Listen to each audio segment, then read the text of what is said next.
उसकी सड़कें मदचुते हुए मत वाले हाथियों, सुसज्जित योद्धाओं, घोड़ों और स्वर्णमय रथों की भीड़ से सदा सर्वदा भरी रहती थी। जिधर देखिए उधर ही हरे भरे उपवन और उद्यान लहरा रहे हैं।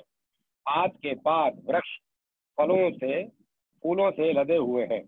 उन पर बैठकर भौरे गुनगुना रहे हैं और तरह तरह के पक्षी कलरव कर रहे हैं। वह नगरी सब प्रकार की संपत्तियों से भरपूर थी। जगत के श्रेष्ठ वीर यदुवंशी उसका सेवन करने में अपना सौभाग्य मानते थे। वहां की स्त्रियां सुंदर वेशभूषा से विभूषित थी और उनके अंग अंग से जवानी की छटा छिटकती रहती थी।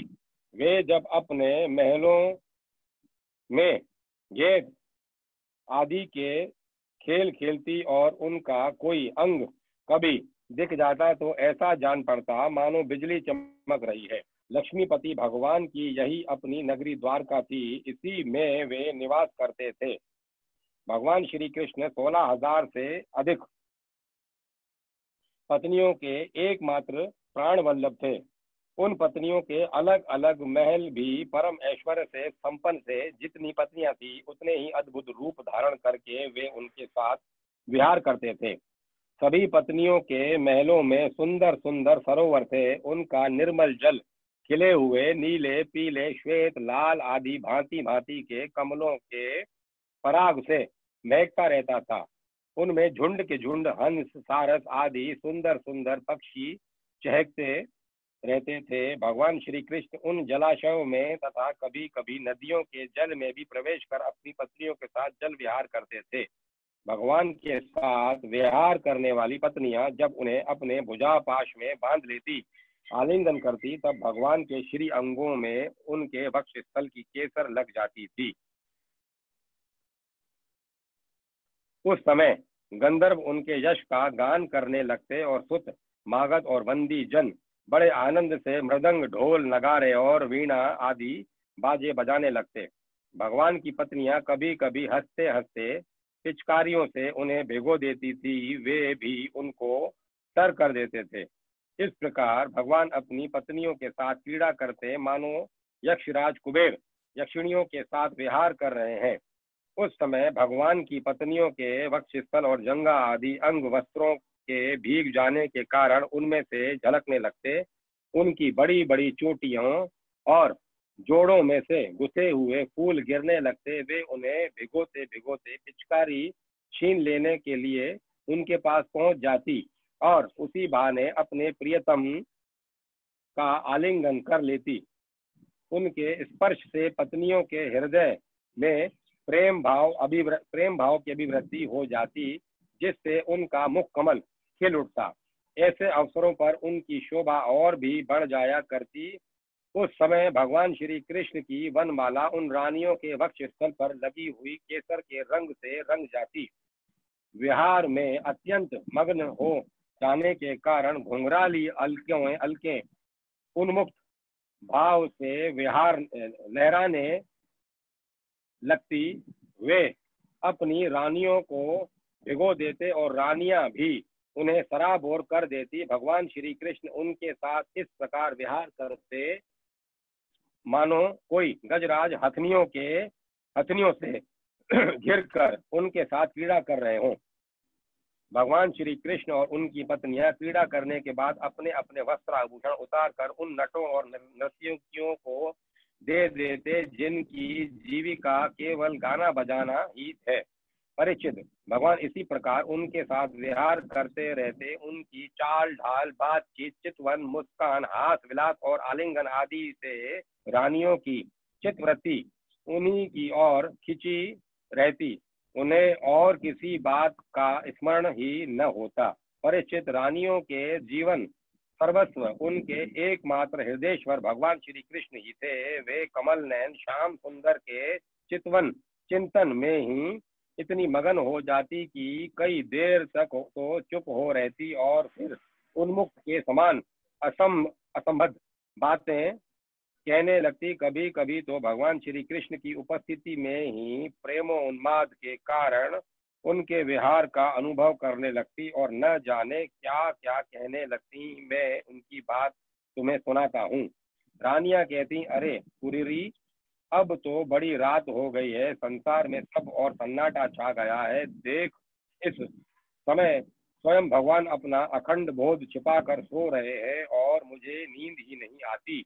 तू इस तरह रात रात भर भग कर विलाप क्यों कर रही है सखी? कहीं कमल नयन भगवान के मधुर हास्य और लीला भरी उदार स्वीकृति सूचक चितवन से तेरा हृदय भी हमारी ही तरह बिंद तो नहीं गया है?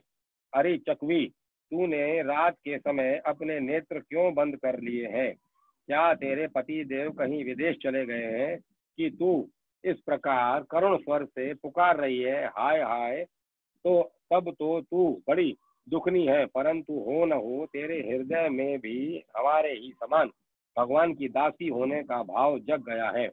क्या अब तू उनके चरणों पर चढ़ाई हुई पुष्पों की माला अपनी चोटियों में धारण करना चाहती है?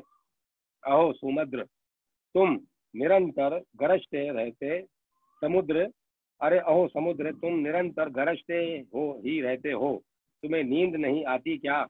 जान पड़ता है तुम्हें सदा जागते रहने का रोग लग गया है, परंतु नहीं नहीं, हम समझ गई।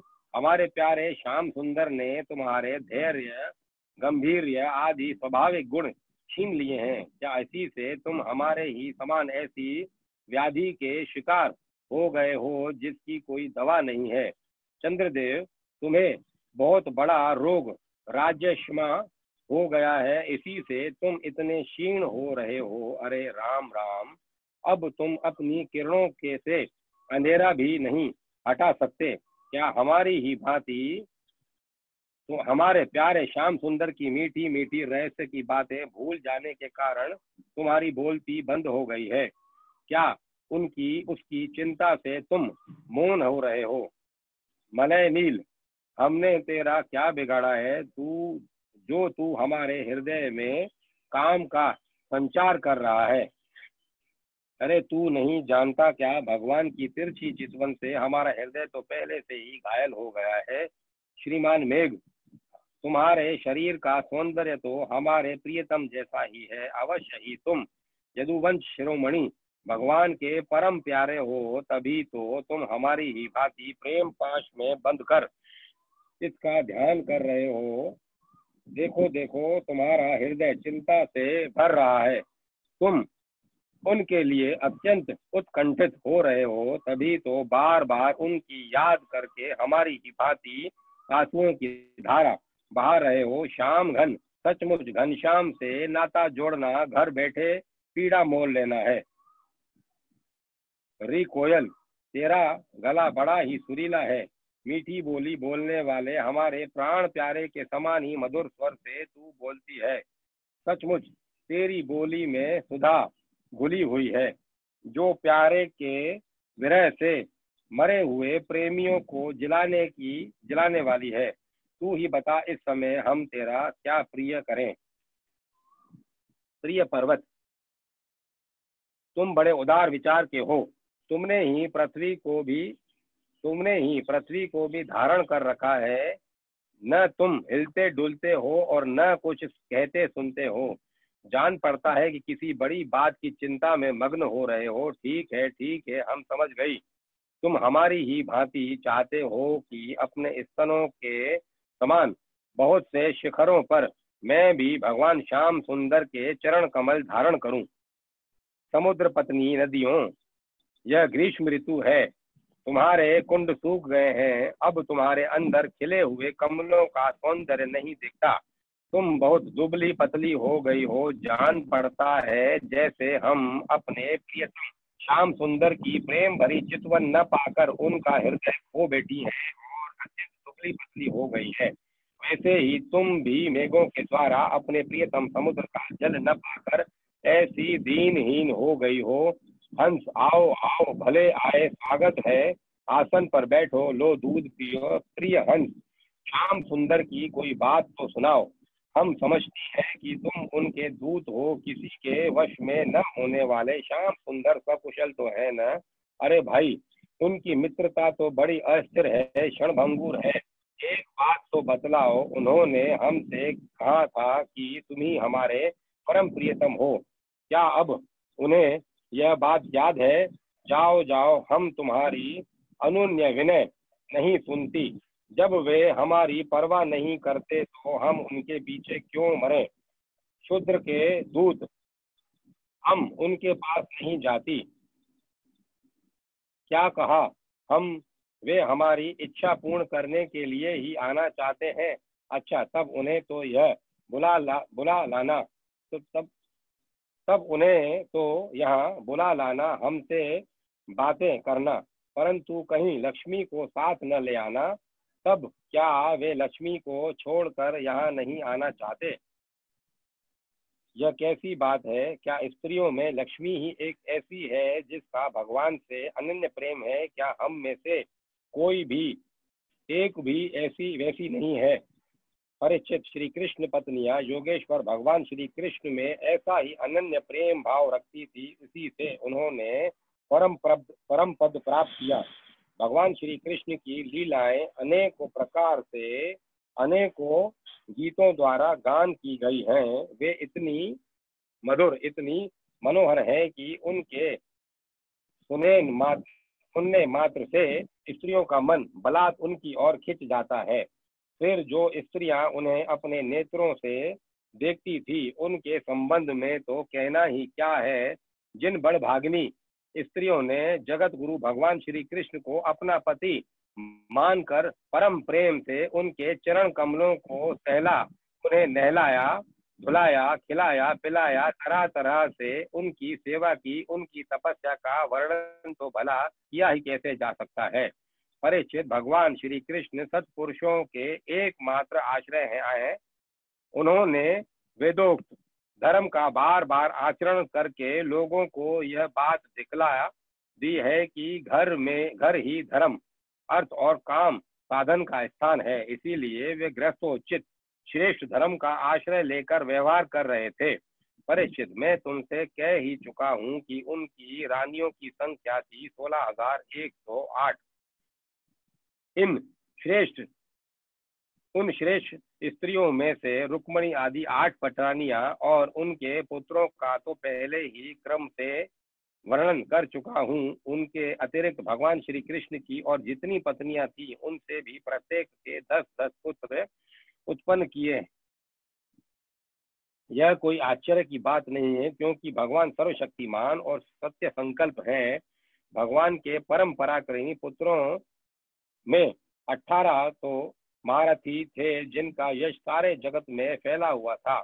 उनके नाम मुझसे सुनो: प्रद्युम्न, अनिरुद्ध, दीप्तिमान, भानु, सांब, मधु, बृहद्भानु, चित्रभानु, वृक, अरुण, पुष्कर, वेदबाहु, श्रुतदेव, सुनंदन, चित्रबाहु, विरूप, कवि और न्योग्रोध। राजेंद्र, भगवान श्री कृष्ण ने इन पुत्रों में भी सबसे श्रेष्ठ रुक्मणी नंदन प्रद्युम्न थे। भगवान श्री कृष्ण के इन पुत्रों में भी सबसे श्रेष्ठ रुक्मणी नंदन प्रद्युम्न थे। वे सभी गुणों में अपने पिता के समान ही थे। महारथी प्रद्युम्न ने रुक्मणी की कन्या से रुक्मी महारथी प्रद्युम्न ने रुक्मी की कन्या से अपना विवाह किया था। उसी के गर्भ से अनिरुद्ध का जन्म हुआ। उनमें 10,000 हाथियों का बल था।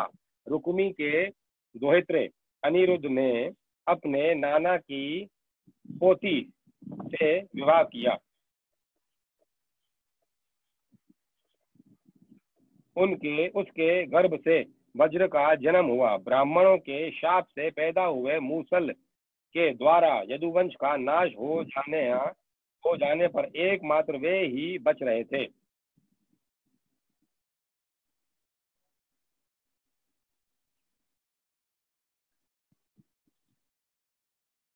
वज्र के पुत्र थे प्रतिबाहु के सुबाहु, सुबाहु के शांतसेन और शांतसेन के शतसेन। परीक्षित, इस वंश में कोई भी पुरुष ऐसा न हुआ जो बहुत सी संतान वाला न हो, तथा जो निर्धन, अल्प आयु और अल्प शक्ति हो। वे सभी ब्राह्मणों के भक्त थे। परीक्षित, यदुवंश में ऐसे ऐसे यशस्वी और पराक्रमी पुरुष हुए हैं, जिनकी गिनती भी हजारों वर्षों में पूरी नहीं हो सकती।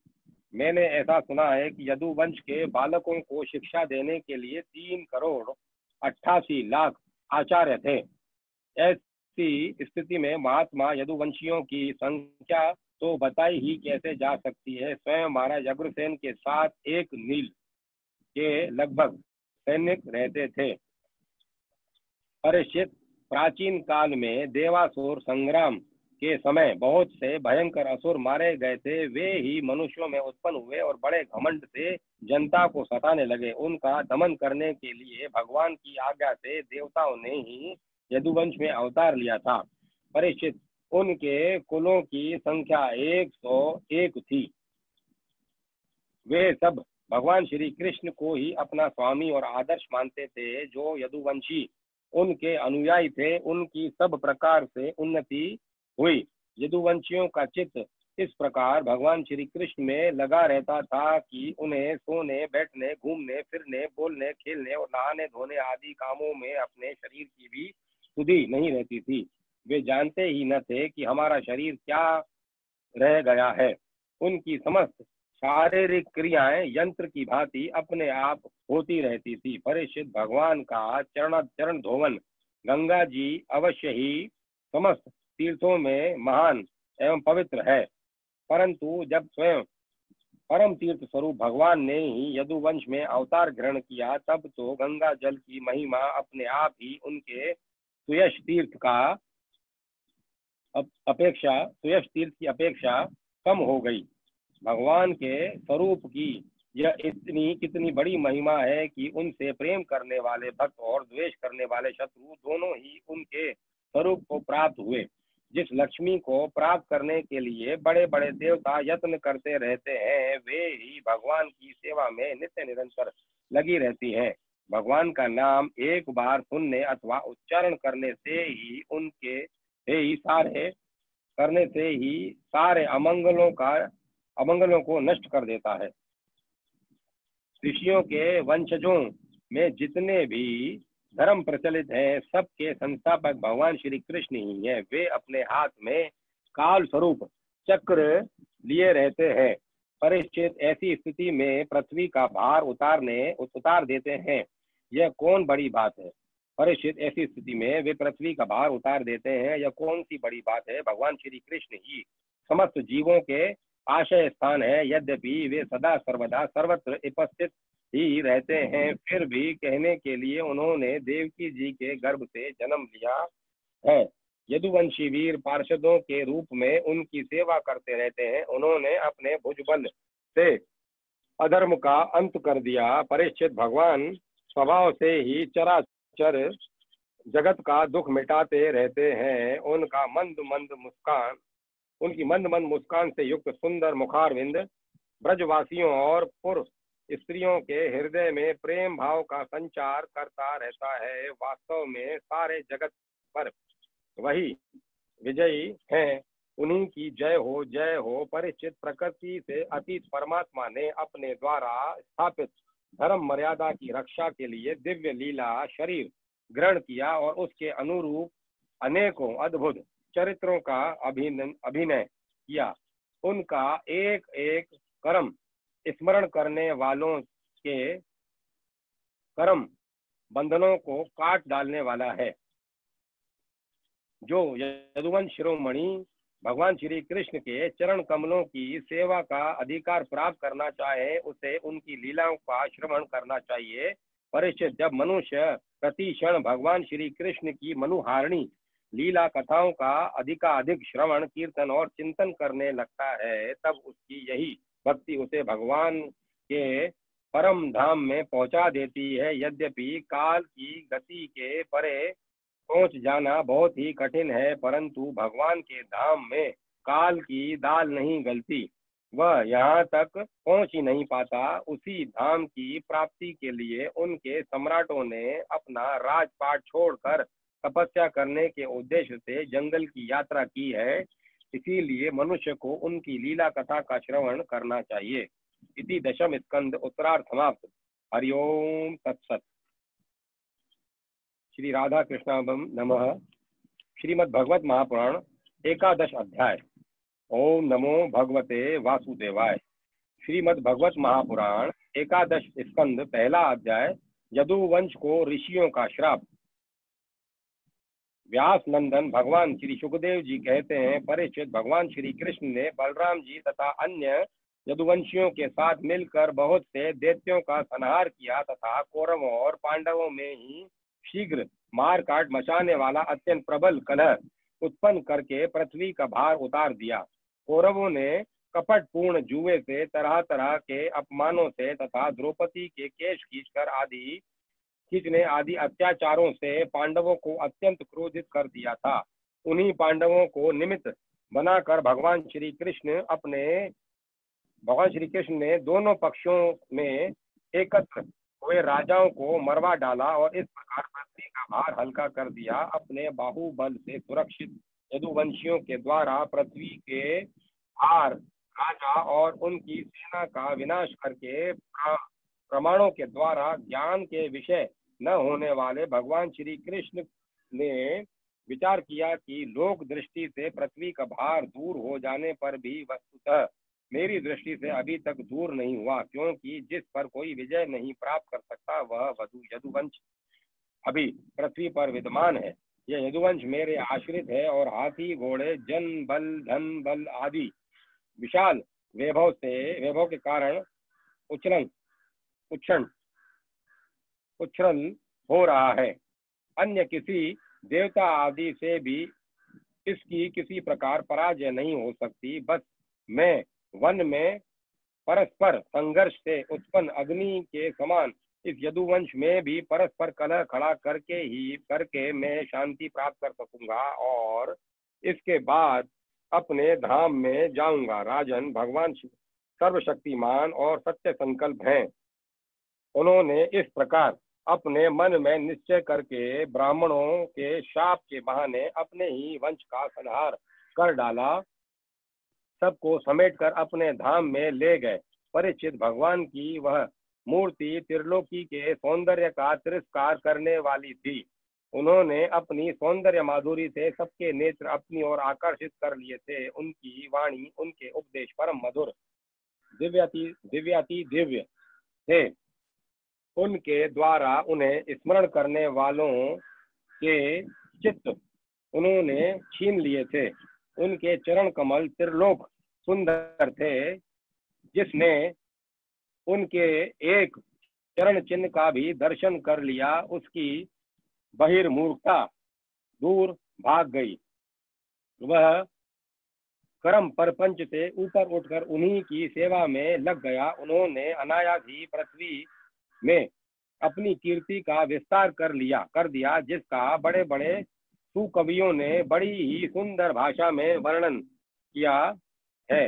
वह इसीलिए कि मेरे चले जाने के बाद लोग मेरी इस कीर्ति का गान, श्रवण और स्मरण करके इस अज्ञान रूप अंधकार से सुगमतया पार हो जाएंगे। इसके बाद परम ऐश्वर्यशाली भगवान श्री कृष्ण ने अपने धाम को प्रयाण किया। राजा परीक्षित ने पूछा, भगवान यदुवंशी बड़े ब्राह्मण भक्त थे, उनकी बड़ी उदारता भी थी और वे अपने कुल वृद्धों की नित्य निरंतर सेवा करने वाले थे। सबसे बड़ी बात तो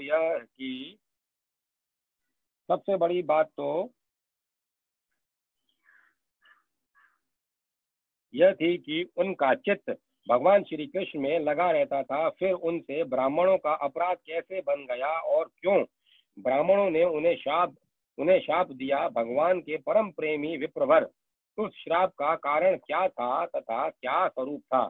समस्त यदुवंशियों के आत्मा, स्वामी और प्रियतम भगवान एकमात्र भगवान श्री कृष्ण ही थे। फिर उनमें फूट कैसे हुई? दूसरी दृष्टि से देखें तो वे सब ऋषि अद्वैतदर्शी थे। फिर उनकी ऐसी भेद दृष्टि कैसे हुई? यह सब आप कृपा करके मुझे बतलाइए। श्री सुखदेव जी ने कहा, भगवान श्री कृष्ण ने वह शरीर धारण करके जिसमें संपूर्ण सुंदर पदार्थों का सन्निवेश था, नेत्रों में मृगनयन, कंधों में शेषकंद, करों में करीकर, चरणों में कमल आदि का विन्यास था। पृथ्वी में मंगल में कल्याणकारी कर्मों का आचरण किया।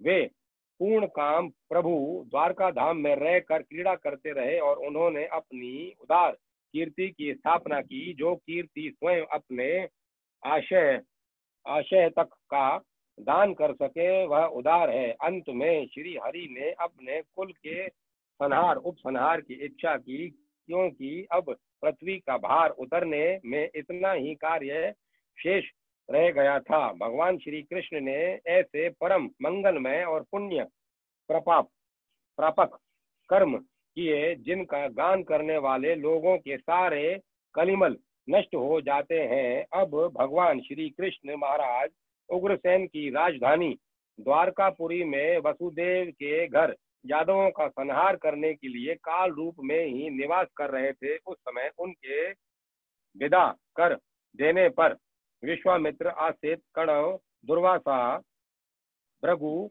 अंगिरा, कश्यप, वामदेव, अत्रि, वशिष्ठ और नारद आदि बड़े बड़े ऋषि द्वारका के पास ही पिंडारक क्षेत्र में जाकर निवास करने लगे थे।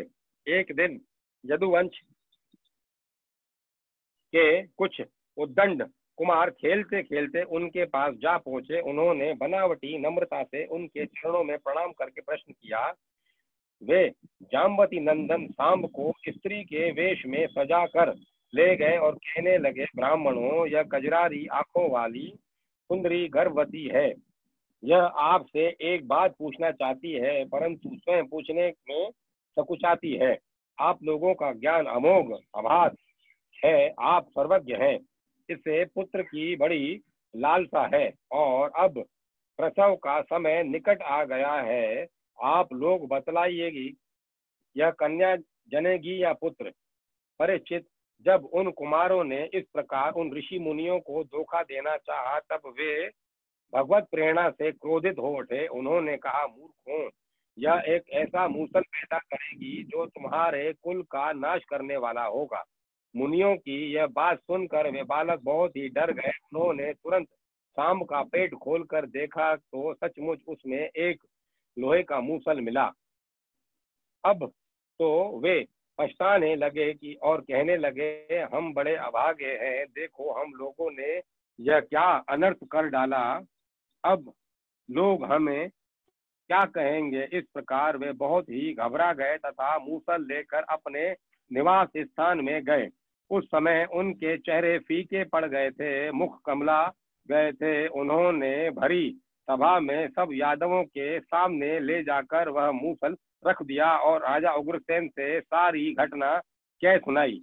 राजन, जब सब लोगों ने ब्राह्मणों के शाप की बात कही और अपनी आंखों से उस मूसल को देखा, तब सब के सब द्वारकावासी विस्मित और भयभीत हो गए, क्योंकि वे जानते थे कि ब्राह्मणों का शाप कभी झूठा नहीं होता। यदुराज उग्रसेन ने उस मूसल को चूरा चूरा कर डाला और उस चूरे तथा लोहे के बचे हुए छोटे टुकड़ों को समुद्र में फिंका दिया। इसके संबंध में उन्होंने भगवान श्री कृष्ण से कोई सलाह न ली। ऐसी ही उनकी प्रेरणा थी। परीक्षित, उस लोहे के टुकड़े को एक मछली निगल गई और चूरा तरंगों के साथ बह समुद्र के किनारे आ गया। वह थोड़े दिनों में एरक बिना गांठ की एक घास के रूप में उग आया। मछली मारने वाले मछुओं ने समुद्र में दूसरी मछलियों के साथ उस मछली को भी पकड़ लिया। उसके पेट में एक लोहे का टुकड़ा था। उसको तरा नामक व्याघ्र ने अपने बाण की नोक में लगा दिया। भगवान सब कुछ जानते थे, वे इस श्राप को उलट भी सकते थे, फिर भी उन्होंने ऐसा करना उचित न समझा। काल रूपधारी प्रभु ने ब्राह्मणों के शाप का अनुमोदन ही किया। दूसरा अध्याय, वसुदेव जी के पास श्री नारद जी का आना और उन्हें राजा जनक तथा 9 योगेश्वरों का संवाद सुनाना।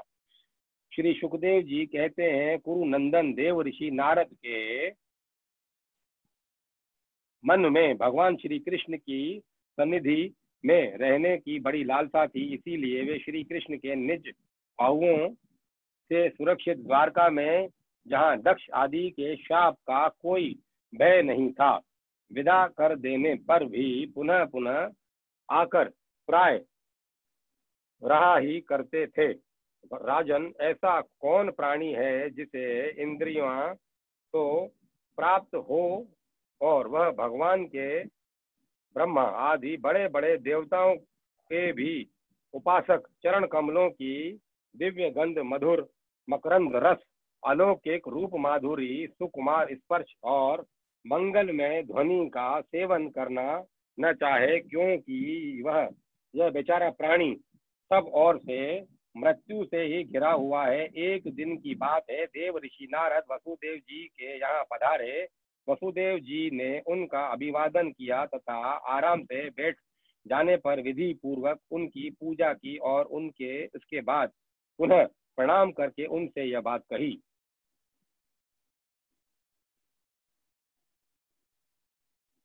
वसुदेव जी ने कहा, संसार में माता पिता का आगमन, पुत्रों के लिए और भगवान की ओर अग्रसर होने वाले साधु संतों का पदार्पण परपंच में उलझे हुए दीन दुखियों के लिए बड़ा ही सुखकर और बड़ा ही मंगलमय होता है। परंतु भगवान आप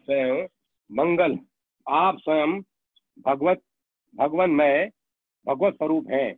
आपका चलना फिरना तो समस्त प्राणियों के कल्याण के लिए ही होता है। देवताओं के चरित्र भी कभी प्राणियों के लिए दुख के हेतु तो कभी सुख के हेतु बन जाते हैं, परंतु जो आप जैसे भगवत प्रेमी पुरुष हैं, जिनका हृदय प्राण जीवन सब कुछ भगवानमय हो गया है, उनकी तो प्रत्येक चेष्टा समस्त प्राणियों के कल्याण के लिए ही होती है। जो लोग देवताओं का जिस प्रकार भजन करते हैं, देवता भी परछाई के समान ठीक उसी रीति से भजन करने वालों को फल देते हैं, क्योंकि देवता कर्म के मंत्री हैं, अधीन हैं। परंतु सत्पुरुष दीन वत्सल होते हैं, अर्थात जो संसारिक संपत्ति एवं साधन से भी हीन है, उन्हें अपनाते हैं। ब्राह्मण, यद्यपि हम आपके शुभागमन और शुभ दर्शन से ही कृतकृत्य हो गए हैं, तथापि आपसे उन धर्मों के साधनों के संबंध में प्रश्न कर रहे हैं, जिनको कोई मनुष्य श्रद्धा से सुन भर ले तो इस सब ओर से भयदायक संसार से मुक्त हो जाए। पहले जन्म में मैंने मुक्ति देने वाले भगवान की आराधना तो की थी, परंतु इसीलिए नहीं की कि मुझे मुक्ति मिले। मेरी आराधना का उद्देश्य था कि मुझे पुत्र रूप में प्राप्त हों, वे मुझे पुत्र रूप में प्राप्त हों। उस समय मैं भगवान की लीला से मुग्ध हो रहा था। सुव्रत, अब आप मुझे ऐसा उपदेश दीजिए जिससे मैं इस जन्म मृत्यु रूप भयावह संसार में, जिसमें दुख भी सुख का विचित्र और मोहक रूप धारण करके सामने आते हैं, अनायास ही पार हो जाए।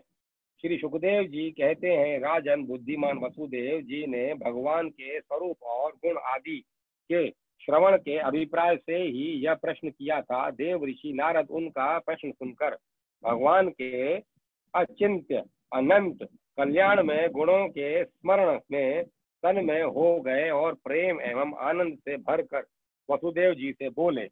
नारद जी ने कहा, यदुवंश शिरोमणे, तुम्हारा यह निश्चय बहुत ही सुंदर है, क्योंकि यह भागवत धर्म के संबंध में है और जो सारे विश्व को जीवन दान देने वाला है, पवित्र करने वाला है। वसुदेव जी, यह भागवत धर्म एक ऐसी वस्तु है जिसे कानों से सुनने, वाणी से उच्चारण करने, चित्त से स्मरण करने, हृदय से स्वीकार करने या कोई इसका पालन करने जा रहा हो तो उसका अनुमोदन करने से ही मनुष्य उसी क्षण पवित्र हो जाता है, चाहे वह भगवान का एवं सारे संसार का द्रोही क्यों न हो।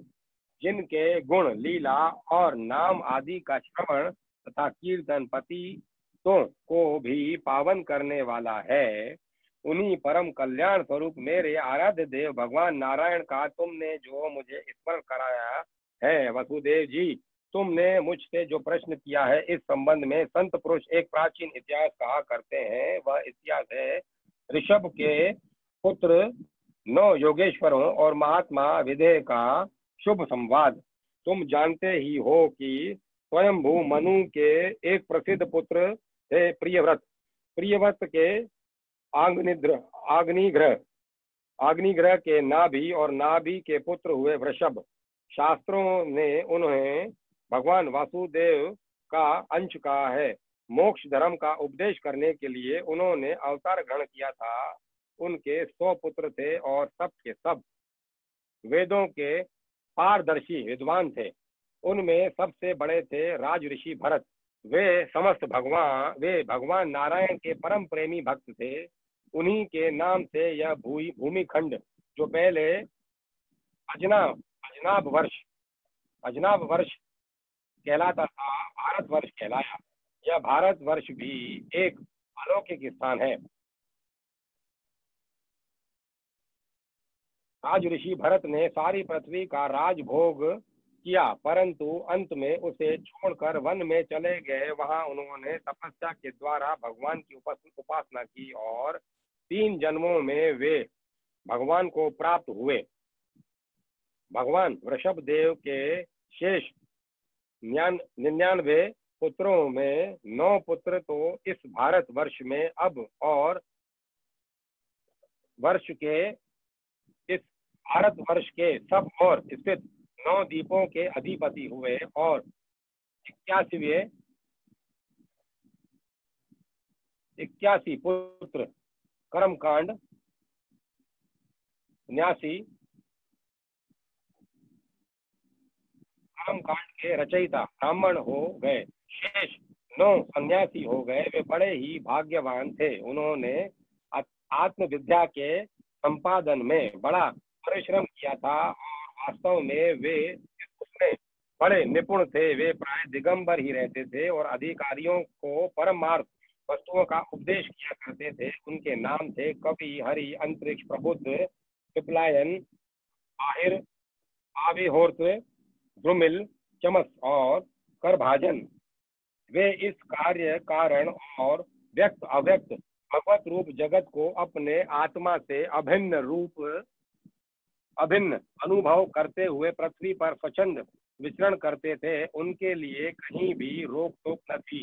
वे जहाँ चाहते चले जाते। देवता, सिद्ध, साध्य, गंधर्व, यक्ष, मनुष्य, किन्नर और नागों के लोकों में तथा मुनि, चारण, भूतनाथ, विद्याधर, ब्राह्मण और गौओं के स्थान में वे स्वच्छंद विचरते थे। वसुदेव जी वे सब के सब जीवन मुक्त थे। वे एक बार की बात है, इस अजनाब भारत वर्ष में विदेह राज महात्मा निमि बड़े बड़े ऋषियों के द्वारा एक महान यज्ञ करा रहे थे। 9 योगेश्वर स्वच्छंद विचरण करते हुए उनके यज्ञ में जा पहुंचे। वसुदेव जी वे योगेश्वर भगवान के परम प्रेमी थे और सूर्य के समान तेजस्वी थे। उन्हें देखकर राजा निमि, अवलनीय आदि मूर्तिमान अग्नि और ऋत्विज आदि ब्राह्मण सब के सब उनके स्वागत के में खड़े हो गए।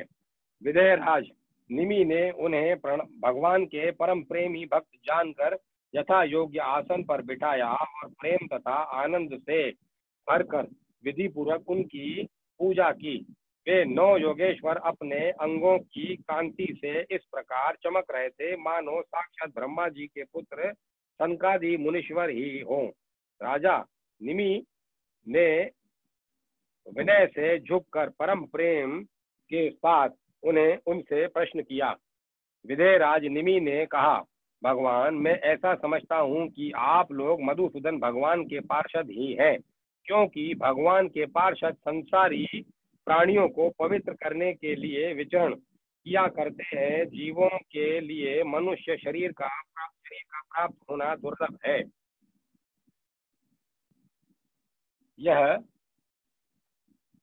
यदि यह प्राप्त भी हो जाता है तो प्रतिक्षण मृत्यु का भर है सिर पर सवार रहता है, क्योंकि क्षणभंगुर है। इसीलिए अनिश्चित मनुष्य जीवन में भगवान के प्यारे और उनको प्यार करने वाले भक्त जनों का, संतों का दर्शन तो और भी दुर्लभ है। इसीलिए त्रिलोक पावन महात्माओं, हम आप लोगों से यह प्रश्न करते हैं कि परम कल्याण का कारण स्वरूप क्या है और उसका साधन क्या है। इस संसार में आधे क्षण का सत्संग भी मनुष्यों के लिए परम निधि है। योगेश्वरों, यदि हम सुनने के अधिकारी हों तो आप कृपा करके भगवान धर्मों का उपदेश कीजिए, भागवत धर्मों का उपदेश कीजिए, क्योंकि उनसे जन्म आदि विकारों से रहित एक रस भगवान श्री कृष्ण प्रसन्न होते हैं और उन धर्मों का पालन करने वाले शरणागत भक्तों को अपने आप तक का दान कर डालते हैं। देव ऋषि नारद ने कहा, वसुदेव जी, जब राजा निमि ने उन भगवत प्रेमी संतों से यह प्रश्न किया, तब उन लोगों ने बड़े प्रेम से उनका और उनके प्रश्न का सम्मान किया और मनुष्य तथा ऋत्विजों के साथ बैठे हुए राजा निमि से बोले। पहले उन 9 योगेश्वरों में से कवि जी ने कहा, राजन, भक्तजनों के हृदय से कभी दूर न होने वाले अच्युत भगवान के चरणों की नित्य निरंतर उपासना की इस संसार में परम कल्याण, अत्यंत क्षेम और सर्वथा भय शून्य है, ऐसा मेरा निश्चित मत है। देह गेह आदि तुच्छ एवं असत पदार्थों में अहंता और ममता हो जाने के कारण जिन लोगों की चित्तवृत्ति उद्विग्न हो रही है, उनका भय भी इस उपासना का अनुष्ठान करने पर पूर्णतः निवृत्त हो जाता है। भगवान ने भोले भाले अज्ञानी पुरुषों को भी सुगमता से साक्षात अपनी प्राप्ति के लिए जो उपाय और स्वयं श्रीमुख से बतलाए हैं, उन्हें ही भागवत धर्म समझो। राजन, इन भागवत धर्म का अवलंबन करके मनुष्य कभी विघ्नों से पीड़ित नहीं होता और नेत्र बंद करके दौड़ने पर भी, अर्थात विधि विधान में त्रुटि हो जाने पर भी न तो मार्ग से स्खलित ही होता है और न तो पतित फल से वंचित ही होता। भागवत धर्म का पालन करने वाले के लिए यह नियम नहीं है कि वह एक विशेष प्रकार का कर्म ही करे।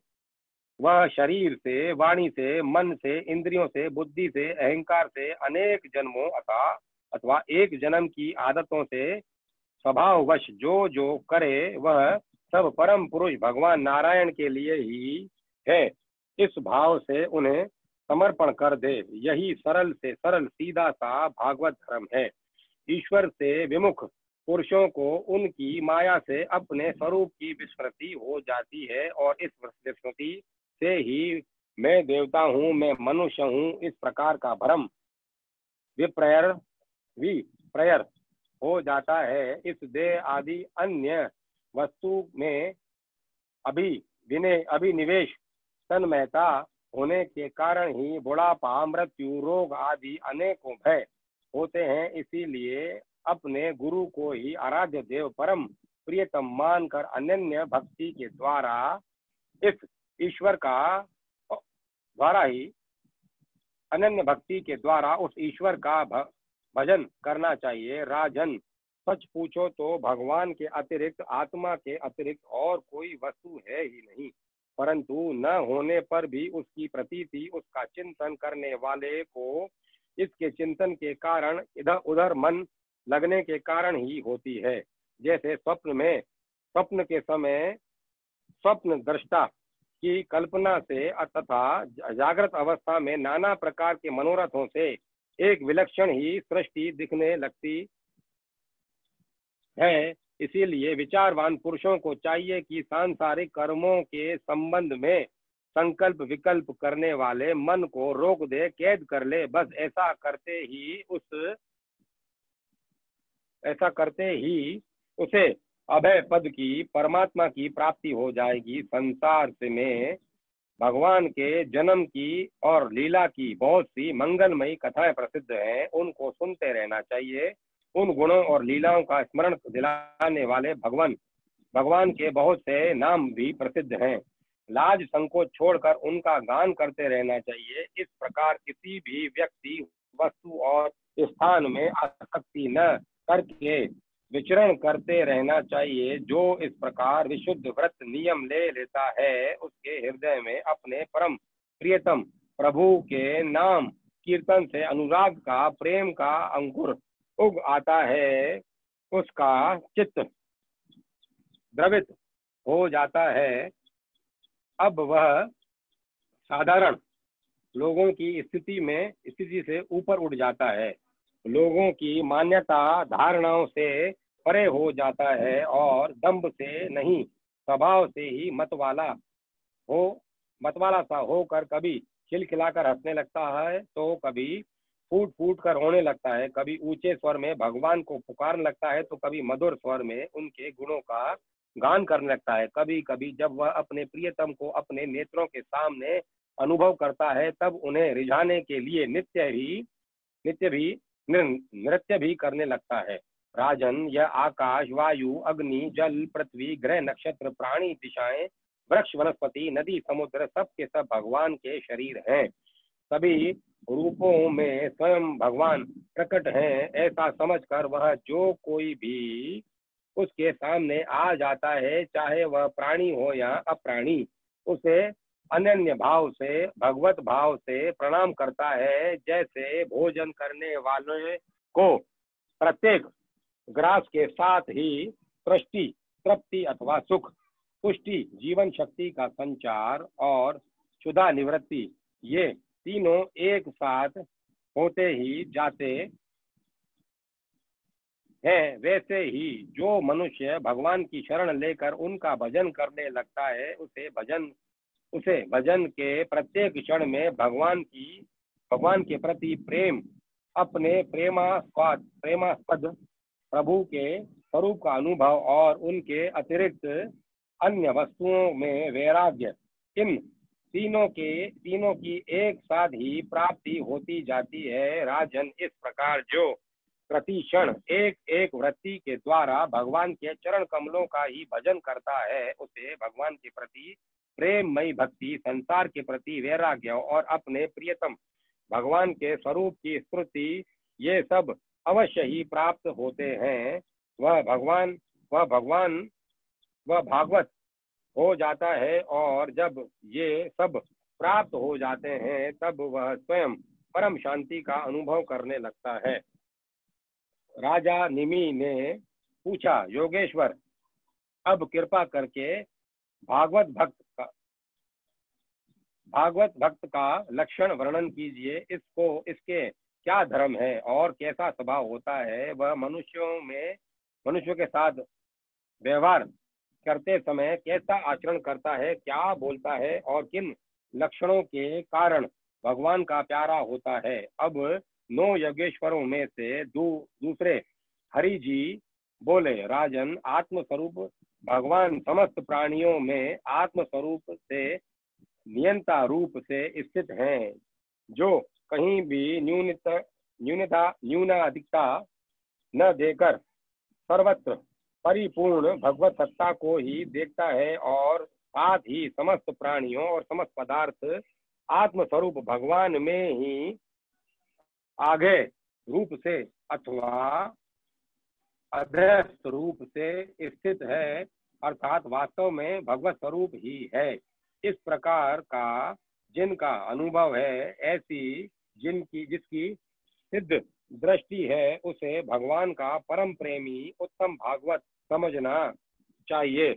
जो भगवान से प्रेम, उनके भक्तों से मित्रता, दुखी और अज्ञानियों पर कृपा तथा भगवान से द्वेष करने वालों की उपेक्षा करता है, वह मध्यम कोटि का भागवत है। और जो भगवान के आचार्य विग्रह, मूर्ति आदि की पूजा तो श्रद्धा से करता है, परंतु भगवान के भक्तों और दूसरे लोगों की विशेष सेवा शुश्रूषा नहीं करता वह साधारण श्रेणी का भगवत भक्त है, जो श्रोत नेत्र आदि इंद्रियों के द्वारा शब्द रूप आदि विषयों का ग्रहण तो करता है, परंतु अपनी इच्छाओं के प्रतिकूल विषयों से द्वेष नहीं करता और अनुकूल विषयों के मिलने पर हर्षित नहीं होता। उसकी यह दृष्टि बनी रहती है कि यह सब हमारे भगवान की माया है। वह पुरुष उत्तम भागवत है। संसार के धर्म और जन्म मृत्यु, भूख प्यास, श्रम कष्ट, भय और तृष्णा, यह क्रमशः शरीर प्राण इंद्रिय मन और बुद्धि को प्राप्त होते रहते हैं। जो श्रोत्र नेत्र आदि इंद्रियों के द्वारा शब्द रूप आदि विषयों का ग्रहण तो करता है, परंतु अपनी इच्छा के प्रतिकूल विषयों से द्वेष नहीं करता, अनुकूल विषयों के मिलने पर हर्षित नहीं होता। उसकी यह दृष्टि बनी रहती है कि यह सब हमारे भगवान की माया है। वह हमारे पुरुष उत्तम भागवत हैं। संसार के धर्म है जन्म मृत्यु भूख प्यास श्रम कष्ट भय और तृष्णा, ये क्रमशः शरीर प्राण इंद्रिय मन और बुद्धि को प्राप्त होते रहते हैं। जो पुरुष भगवान की स्मृति में इतना तन्मय रहता है, उसके बार बार होते जाते रहने पर भी उनसे मोहित नहीं होता, पराभूत नहीं होता, वह उत्तम भागवत है। जिसके मन में विषय भोग की इच्छा, कर्म प्रवृत्ति और उनके बीज वासनाओं का उदय नहीं होता, और जो एकमात्र भगवान वासुदेव में ही निवास करता है, वह उत्तम भागवत भक्त है। जिनका इस शरीर में न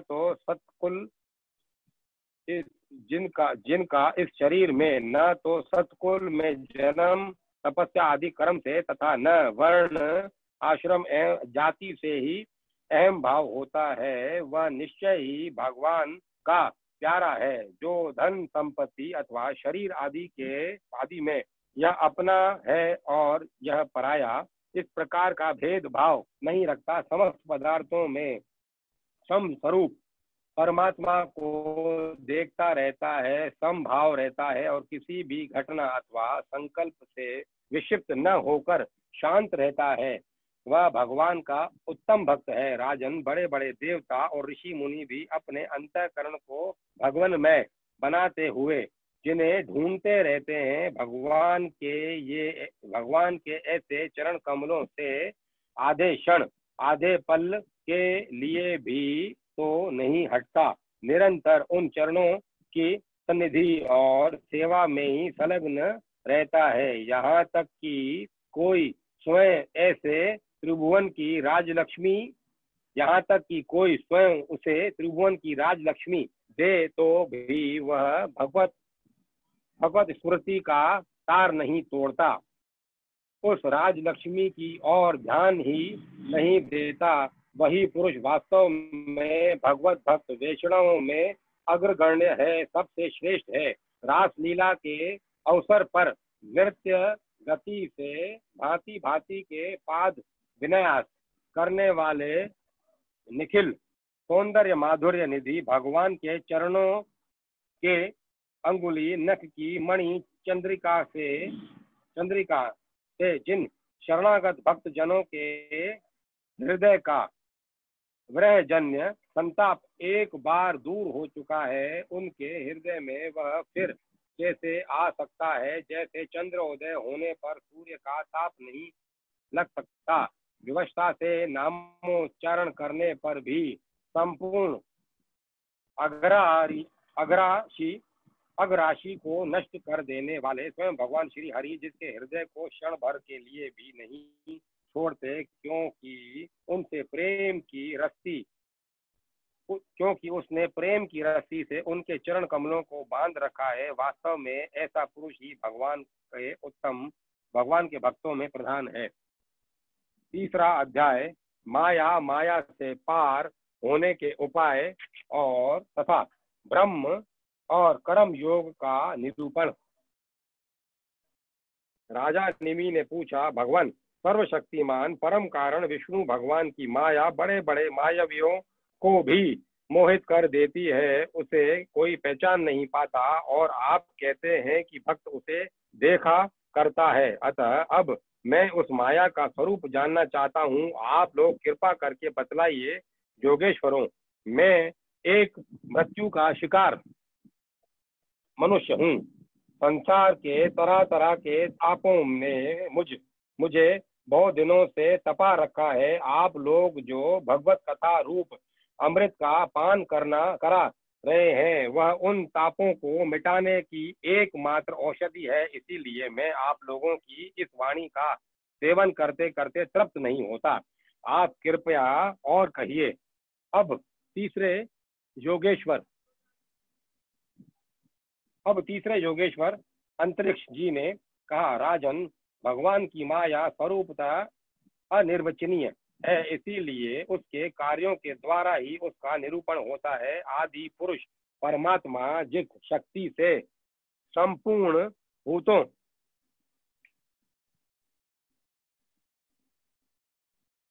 संपूर्ण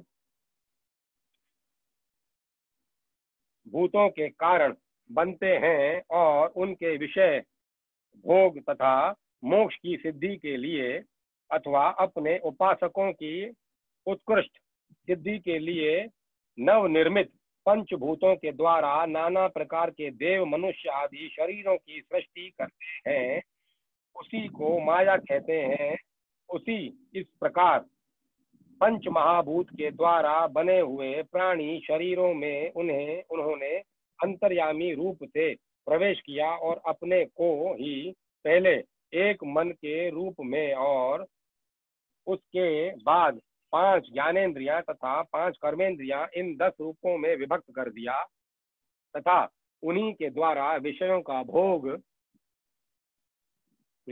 भोग कराने लगे। वह देवाभिमान जीव अंतर्यामी के द्वारा प्रकाशित इंद्रियों के द्वारा विषयों का भोग करता है। इस पंचभूत के द्वारा निर्मित शरीर को आत्मा अपना स्वरूप मानकर उसी में आसक्त हो जाता है। यह भगवान की माया है। अब वह कर्मेंद्रियों से सकाम कर्म करता है और उनके अनुसार शुभ कर्म का फल सुख और अशुभ कर्म का फल दुख भोग करने लगता है और शरीरधारी होकर इस संसार में भटकने लगता है।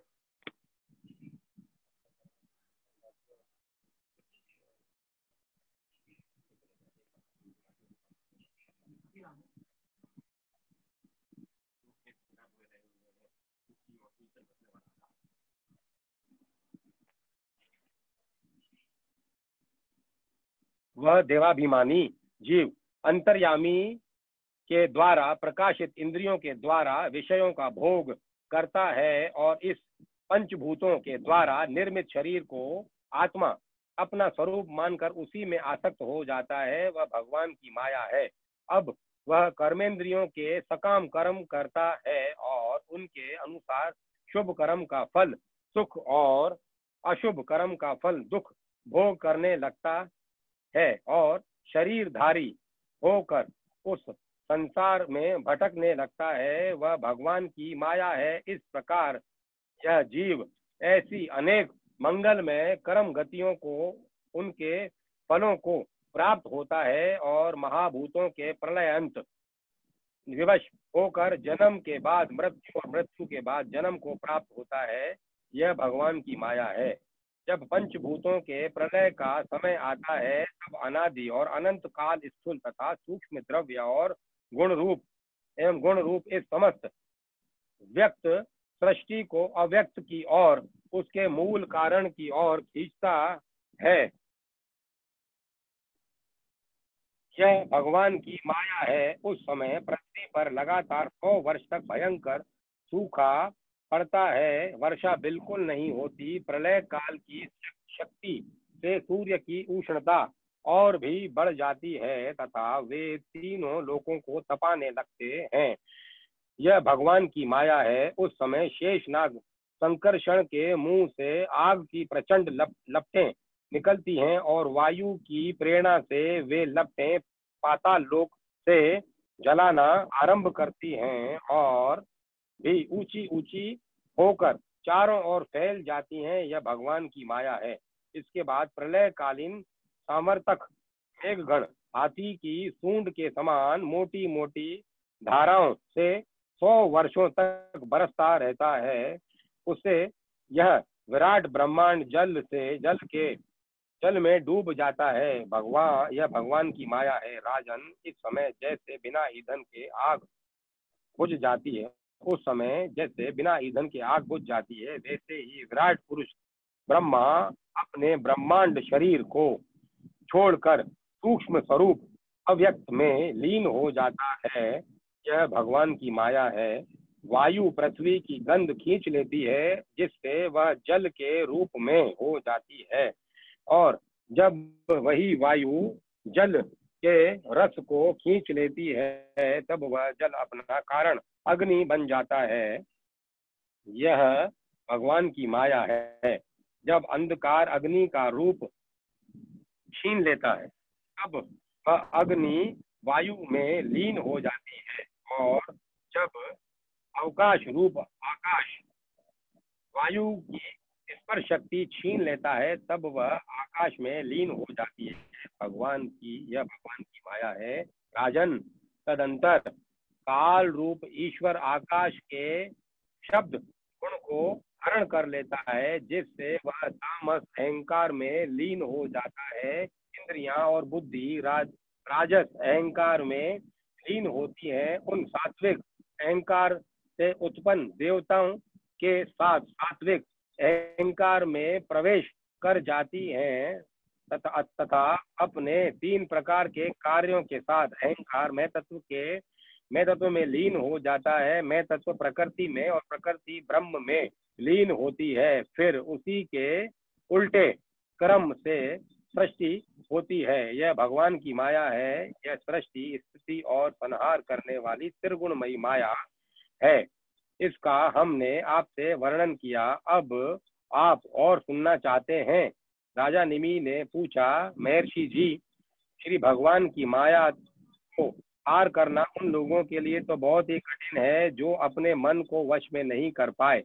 अब आप कृपा करके यह बतलाइए कि जो लोग शरीर आदि में आत्मबुद्धि रखते हैं तथा जिसकी समझ मोटी है, वे भी अनायास ही उसे कैसे पार कर सकते हैं।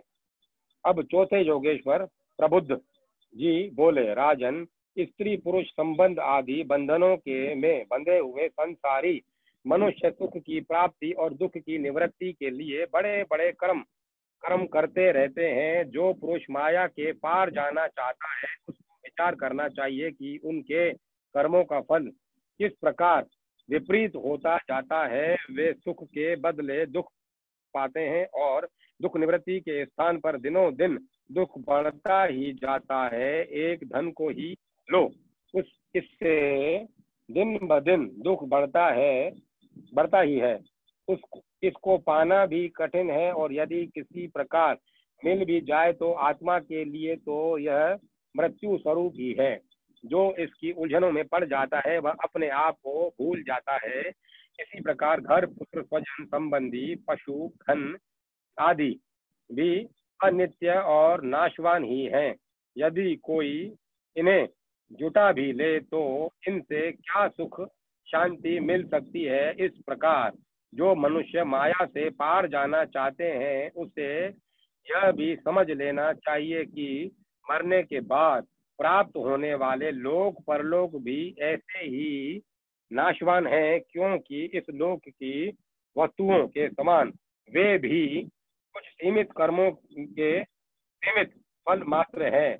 वहां भी पृथ्वी के छोटे छोटे राजाओं के समान बराबर वालों से होड़ अथवा भाग लांग डांट रहती है। अधिक ऐश्वर्य और सुख वालों के प्रति छिद्रान्वेषण तथा ईर्ष्या द्वेष का भाव रहता है। कम सुख और ऐश्वर्य वालों के प्रति घृणा रहती है तथा कर्मों का फल पूरा हो जाने पर वहां से पतन तो होता ही है, उसका नाश निश्चित है। नाश का भय वहां भी नहीं छूट पाता। इसीलिए जो परम कल्याण का जिज्ञासु हो उसे गुरुदेव की शरण लेनी चाहिए। गुरुदेव ऐसे हों जो शब्द ब्रह्म वेदों के पारदर्शी विद्वान हों, जिससे वे ठीक ठीक समझा सकें और साथ ही पर ब्रह्म में परिनिष्ठ तत्वज्ञानी भी हो, ताकि अपने अनुभव के द्वारा प्राप्त हुई रहस्य की बातों को बता सकें। उसका उनका चित्त शांत हो, व्यवहार के परपंच में विशेष प्रवृत्त हों। जिज्ञासु को चाहिए कि गुरुओं को ही अपना परम प्रियतम आत्मा और इष्ट देव माने, उनकी निष्कपट भाव से सेवा करे और उनके पास रहकर भागवत धर्म की भगवान को प्राप्त करने वाली भक्ति भाव के साधनों की क्रियात्मक शिक्षा ग्रहण करे। इन्हीं साधनों से सर्वात्मा एवं भक्त को अपने आत्मा का दान करने वाले भगवान प्रसन्न होते हैं। पहले शरीर संतान आदि में मन की अनासक्ति सीखे, फिर भगवान के भक्तों से प्रेम कैसा करना चाहिए यह सीखे। इसके पश्चात प्राणियों के प्रति यथा योग्य दया, मैत्री और विनय की निष्कपट भाव से शिक्षा ग्रहण करे। मिट्टी जल आदि से बाह्य शरीर की पवित्रता, छल कपट आदि के त्याग से भीतर की पवित्रता, मन धर्म का अनुष्ठान, सहन शक्ति, मौन, स्वाध्याय, सरलता, ब्रह्मचर्य, अहिंसा तथा शीत उष्ण, सुख दुख आदि द्वंद्वों में हर्ष विषाद से रहित होना सीखे। सर्वत्र अर्थात समस्त देश काल और वस्तुओं में चेतन रूप से आत्मा और नियंता रूप से ईश्वर को देखना। एकांत सेवन यही मेरा घर है ऐसा भाव न रखना। ग्रस्त हो तो पवित्र वस्त्र पहनना और त्यागी हो तो फटे पुराने पवित्र चिथड़े, जो कुछ प्रारब्ध के अनुसार मिल जाए उसी में संतोष करना सीखे। भगवान की प्राप्ति का मार्ग बतलाने वाले शास्त्रों में श्रद्धा और दूसरे किसी भी शास्त्र की निंदा न करना। प्राणायाम के द्वारा मन का, मौन के द्वारा वाणी का और वासनाहीनता के अभ्यास से कर्मों का संयम करना। सत्य बोलना, इंद्रियों को अपने अपने गोलकों में स्थिर रखना और मन को कहीं बाहर न जाने देना। राजन, भगवान की लीलाएं अद्भुत हैं, उनमें उनके जन्म कर्म और गुण दिव्य हैं। उन्हीं का श्रवण कीर्तन और ध्यान करना तथा शरीर से जितनी भी चेष्टाएं हों सब भगवान के लिए करना सीखे। यज्ञ, दान, तप तथा जप, सदाचार का पालन और स्त्री, पुत्र, घर, अपना जी प्राण तथा जो कुछ अपने को प्रिय लगता हो सब का सब भगवान के चरणों में निवेदन करना, उन्हें सौंप देना सीखे। जिन संत पुरुषों ने सच्चिदानंद स्वरूप भगवान श्री कृष्ण का अपने आत्मा और स्वामी के रूप में साक्षात्कार कर लिया है, उनसे प्रेम और स्थावर जगम दोनों प्रकार के प्राणियों की सेवा विशेष करके मनुष्यों में भी परोपकारी सज्जनों की और उनमें भी भगवत प्रेमी संतों की करना सीखे।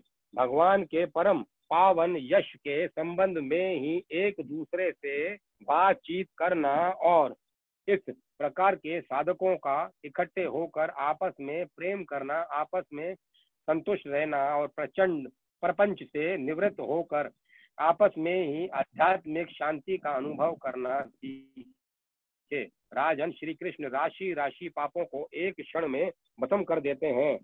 सब उन्हीं का स्मरण करें और एक दूसरे को स्मरण करावे। इस प्रकार साधन भक्ति का अनुष्ठान करते करते प्रेम भक्ति का उदय हो जाता है और वे प्रेमोद्रेक से पुलकित शरीर धारण करते हैं।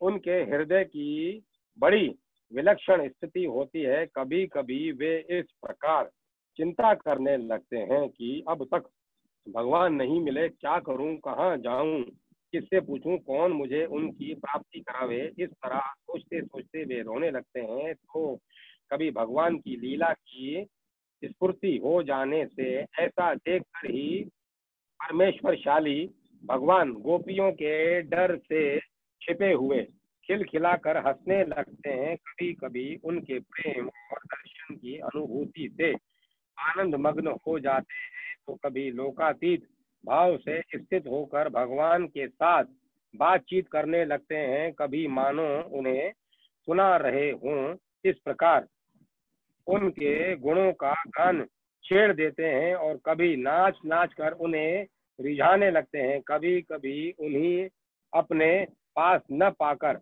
इधर उधर ढूंढने लगते हैं, तो कभी कभी उनसे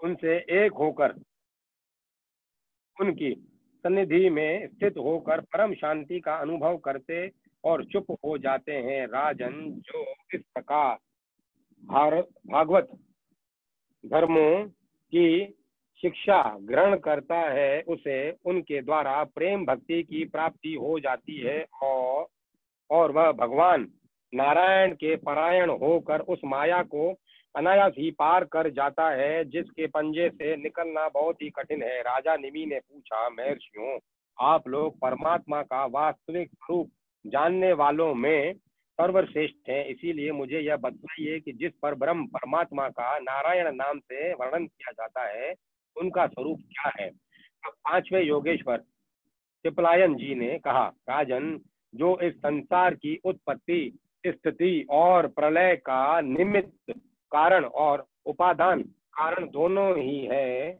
बनने वाला भी है और बनाने वाला भी है, परंतु स्वयं कारण रहित है, जो स्वप्न, जागृत और सुषुप्ति अवस्थाओं में उनके साक्षी के रूप में विद्यमान रहता है और उनके अतिरिक्त समाधि में भी ज्यों का त्यों एक रस रहता है, जिसकी सत्ता से ही सत्तावान होकर शरीर, इंद्रिय, प्राण और अंतःकरण अपना अपना काम करने में समर्थ होते हैं। उसी परम सत्य वस्तु को आप नारायण समझिए।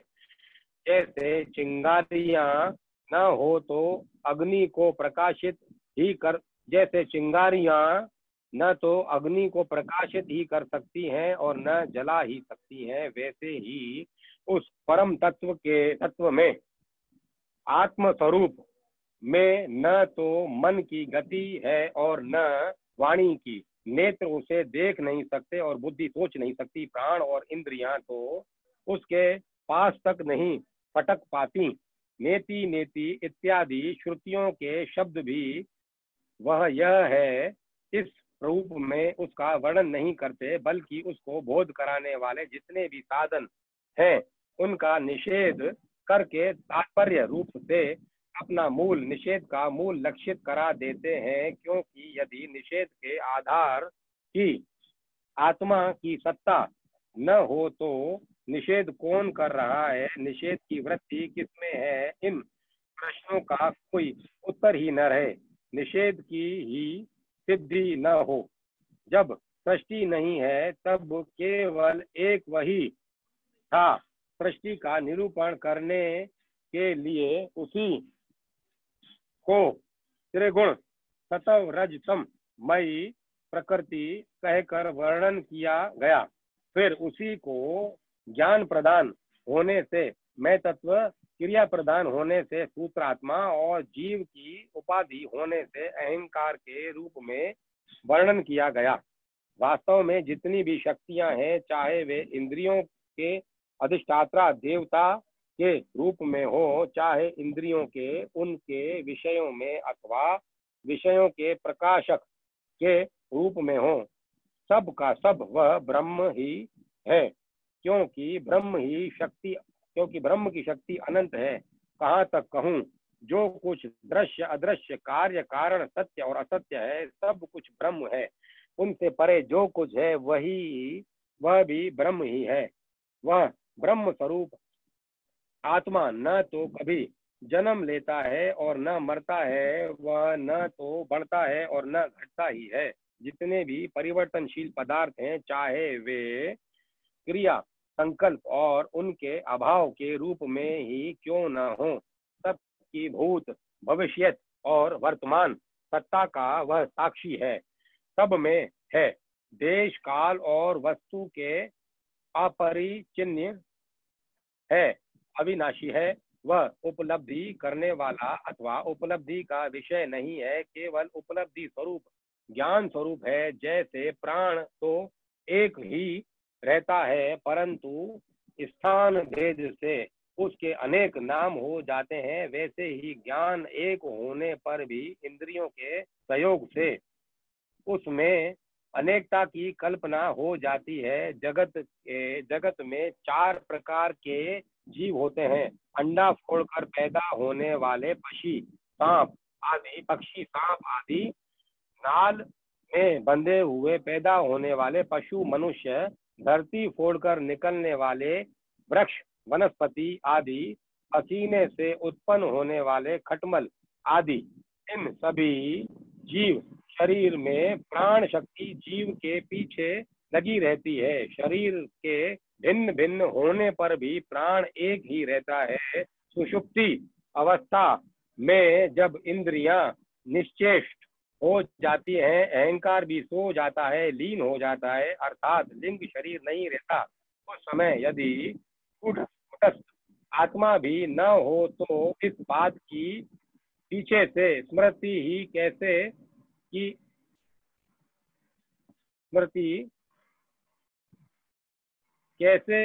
हो कि मैं सुख से सोया था।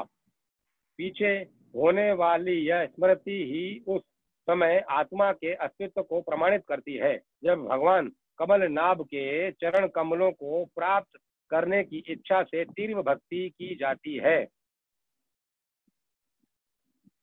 तब वह भक्ति ही अग्नि की भांति गुण और कर्मों से उत्पन्न हुए चित्त के सारे मलों को जला डालती है। जब चित्त शुद्ध हो जाता है, तब आत्म तत्व का साक्षात्कार हो जाता है।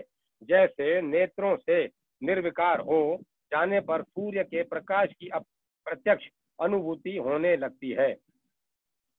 राजा निमि ने पूछा, योगेश्वरों, अब आप लोग हमें कर्म योग का उपदेश कीजिए, जिसके द्वारा शुद्ध होकर मनुष्य शीघ्रातिशीघ्र परम नैष्कर्म्य अर्थात कर्तव्य कर्म और कर्म फल की निवृत्ति करने वाला ज्ञान प्राप्त करता है। एक बार यही प्रश्न मैंने अपने पिता महाराज इच्छावकु के सामने ब्रह्मा जी के मानस पुत्र सनकादि ऋषियों से पूछा था, परंतु उन्होंने सर्वज्ञ होने पर भी मेरे प्रश्न का उत्तर न दिया। इसका क्या कारण था, कृपा करके मुझे बतलाइए। अब छठे योगेश्वर आहिरहोत्र जी ने कहा, राजन, कर्म शास्त्र विहित, अकर्म निषिद्ध और विक्रम वेद का उल्लंघन, ये तीनों एकमात्र वेद के द्वारा जाने जाते हैं। इनकी व्यवस्था लौकिक रीति से नहीं होती। वेद अपौरुष है, ईश्वर रूप है, इसीलिए उनके तात्पर्य का निश्चय करना बहुत कठिन है। इसी से बड़े बड़े विद्वान भी उनके अभिप्राय का निर्णय करने में भूल कर बैठते हैं। इसी से तुम्हारे बचपन की और देखकर तुम्हें अनाधिकारी समझकर सनकादि ऋषियों ने तुम्हारे प्रश्न का उत्तर नहीं दिया। यह वेद परोक्षवादात्मक है, जिसमें शब्दार्थ कुछ और मालूम दें और तात्पर्य कुछ और हो, उसे परोक्षवाद कहते हैं। यह कर्मों की निवृत्ति के लिए कर्म का विधान करता है। जैसे बालकों को मिठाई आदि का लालच देकर औषध खिलाते हैं, वैसे ही यह अनभिज्ञों को स्वर्ग आदि का प्रलोभन देकर श्रेष्ठ कर्म में प्रवृत्त करता है। जिसका अज्ञान निवृत्त नहीं है, जिसकी इंद्रियां वश में नहीं है, वह यदि मन माने ढंग से वेदोक्त कर्मों का परित्याग कर देता है तो वह विहित कर्मों का आचरण न करने के कारण विकर्म रूप से अधर्म ही करता है। इसीलिए यह मृत्यु के बाद फिर मृत्यु को प्राप्त होता है। इसीलिए फल की अभिलाषा छोड़कर और विश्वात्मा भगवान को समर्पित कर जो वेदोक्त कर्म का ही अनुष्ठान करता है, उसे कर्मों की निवृत्ति से प्राप्त होने वाली ज्ञान रूप सिद्धि मिल जाती है। जो वेदों में स्वर्ग आदि रूप फल का वर्णन है, उसका तात्पर्य फल की सत्यता में नहीं है, वह तो कर्मों में रुचि उत्पन्न कराने के लिए है। राजन, जो पुरुष चाहता है कि शीघ्र से शीघ्र मेरे ब्रह्म स्वरूप आत्मा की हृदय ग्रंथि और मैं और मेरे की कल्पित गांठ खुल जाए, उसे चाहिए कि वह वैदिक और तांत्रिक दोनों ही पद्धतियों से भगवान की आराधना करे।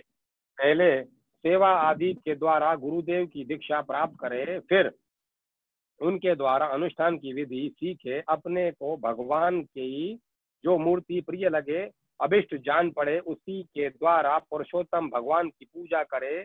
पहले स्नान आदि से शरीर और संतोष आदि से अंतःकरण को शुद्ध करे। इसके बाद भगवान की मूर्ति के सामने बैठकर प्राणायाम आदि के द्वारा भूत शक्ति नाड़ी शोधन करे। तत्पश्चात विधि पूर्वक मंत्र देवता आदि के न्यास से अंग रक्षा करके भगवान की पूजा करे। पहले पुष्प आदि पदार्थों का जंतु आदि निकाल कर पृथ्वी पर समार्जन आदि से अपने को अव्यग्र होकर और भगवान की मूर्ति को पहली ही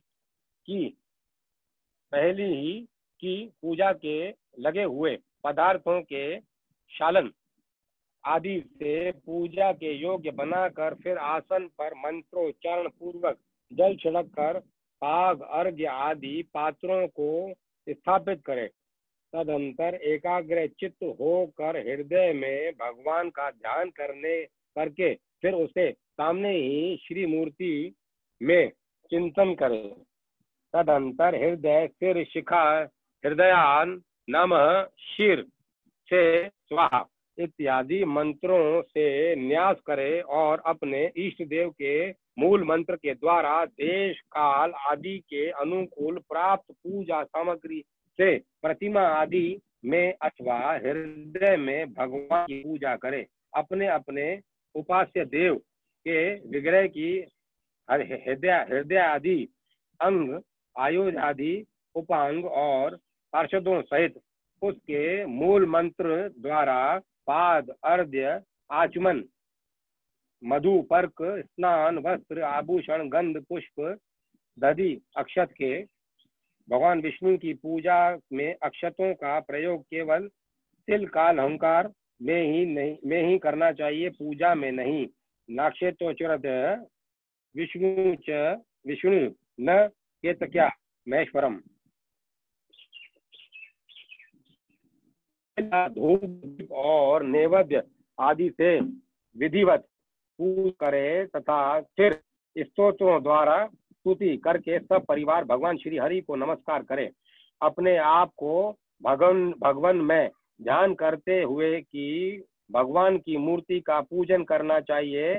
निर्माल्य को अपने सिर पर रखे और आदर के साथ भगवत विग्रह को अपना यथा स्थापित कर पूजा समाप्त करनी चाहिए। इस प्रकार जो पुरुष अग्नि सूर्य जल अतिथि और अपने हृदय में आत्म रूप श्री हरि की पूजा करता है, वह शीघ्र ही मुक्त हो जाता है।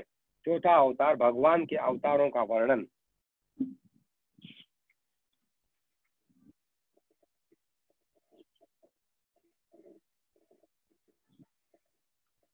राजा निमि ने पूछा, योगेश्वरों, भगवान अनेक प्रकार के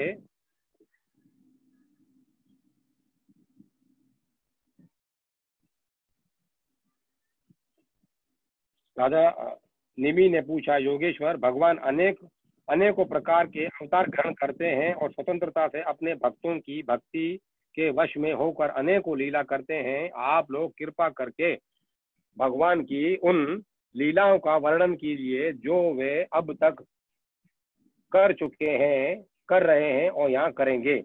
अब सातवें योगेश्वर दुर्मिल जी ने कहा, राजन, भगवान अनंत है, उनके गुण भी अनंत है। जो यह सोचता है कि मैं उनके गुणों को गिन लूंगा वह मूर्ख है, बालक है। यह तो संभव है कि कोई किसी प्रकार पृथ्वी के धूलि कणों को गिन ले, परंतु समस्त शक्तियों के आश्रय भगवान के अनंत गुणों का कोई कभी किसी प्रकार पार नहीं पा सकता। भगवान ने ही पृथ्वी, जल, अग्नि, वायु, आकाश, इन पांचों भूतों की अपने आप में सृष्टि की है। जब वे उनके द्वारा विराट शरीर ब्रह्मांड का निर्माण करके उसमें लीला से अपने अंश अंतर्यामी रूप से प्रवेश करते हैं, भक्तों भोक्ता रूप से नहीं, क्योंकि भोक्ता तो अपने पुण्य के फल स्वरूप जीव ही होता है। तब उन आदिदेव नारायण को पुरुष नाम से कहते हैं। यही उनका पहला अवतार है। उन्हीं के इस विराट ब्रह्मांड शरीर में तीनों लोक स्थित हैं। उन्हीं की इंद्रियों से समस्त देहधारियों की ज्ञानेन्द्रियां और कर्मेंद्रियां बनी हैं। उनके स्वरूप से ही स्वतः सिद्ध ज्ञान का संचार होता है। उनके श्वास प्रश्वास से सब शरीरों में बल आता है तथा इंद्रियों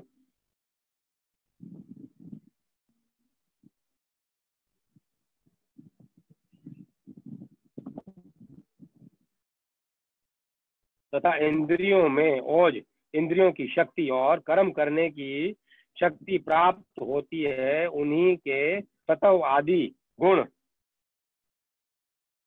गुणों से संसार की स्थिति, उत्पत्ति और प्रलय होते हैं।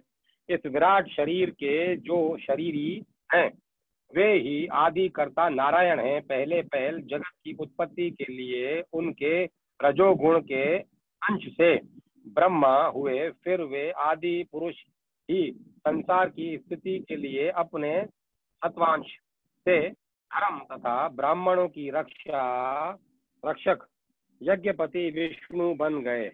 फिर वे ही तमोगुण के अंश से जगत के संहार के लिए रुद्र बने। इस प्रकार निरंतर उन्हीं से परिवर्तनशील प्रजाति की उत्पत्ति, स्थिति और संहार होते रहते हैं। दक्ष प्रजापति की कन्या का नाम था मूर्ति। वह धर्म की पत्नी थी। उसके गर्भ से भगवान ने ऋषि श्रेष्ठ शांतात्मा नर और नारायण के रूप में अवतार लिया। उन्होंने आत्म तत्व का साक्षात्कार कराने वाले उस भगवताराधन रूप कर्म का उपदेश किया, जो वास्तव में कर्म बंधन से छुड़ाने वाला और नैष्कर्म्य स्थिति को प्राप्त कराने वाला है। उन्होंने स्वयं भी उसे ही कर्म का अनुष्ठान किया।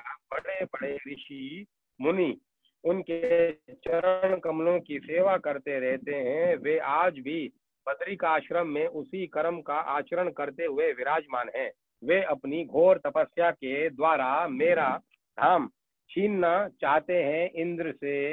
इंद्र ने ऐसी आशंका करके स्त्री वसंत आदि दल बल के साथ कामदेव को उनकी तपस्या में विघ्न डालने के लिए भेजा। कामदेव को भगवान की महिमा का ज्ञान न था, इसीलिए वह अप्सरागण वसंत और मंद सुगंध वायु के साथ बद्रिक आश्रम में जाकर स्त्रियों के कटाक्ष बाणों से उन्हें घायल करने की चेष्टा करने लगा। आदिदेव नर नारायण ने यह जानकर कि यह इंद्र का कुचक्र है, भय से कांपते हुए काम आदि को हंसकर कहा। उस समय उनके मन में किसी प्रकार का अभिमान या आश्चर्य नहीं था। कामदेव मलय मारुत और देवांगनाओं, तुम लोग डरो मत, हमारा आतिथ्य स्वीकार करो, अभी यहीं ठहरो, यहाँ हमारा आश्रम सूना मत करो। राजन, जब नर नारायण ऋषि ने उन्हें अभयदान देते हुए इस प्रकार कहा, तब कामदेव आदि के सिर लज्जा से झुक गए उन्होंने दयालु भगवान नर नारायण से कहा, प्रभु आपके लिए यह कोई आश्चर्य की बात नहीं, क्योंकि आप माया से परे और निर्विकार हैं। बड़े बड़े आत्माराम और धीर पुरुष निरंतर आपके चरण कमलों में प्रणाम करते रहते हैं।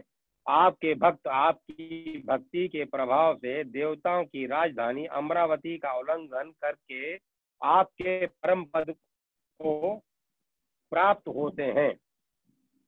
इसीलिए जब वे भजन करने लगते हैं तब देवता लोग तरह तरह से उनकी साधना में विघ्न डालते हैं,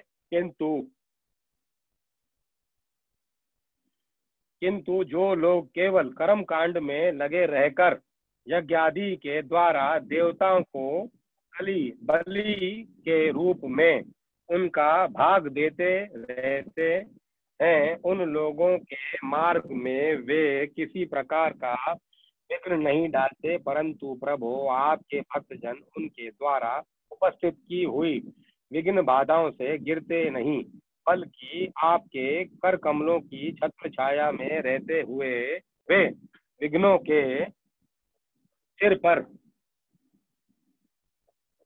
पैर रखकर आगे बढ़ जाते हैं, अपने लक्ष्य से च्युत नहीं होते।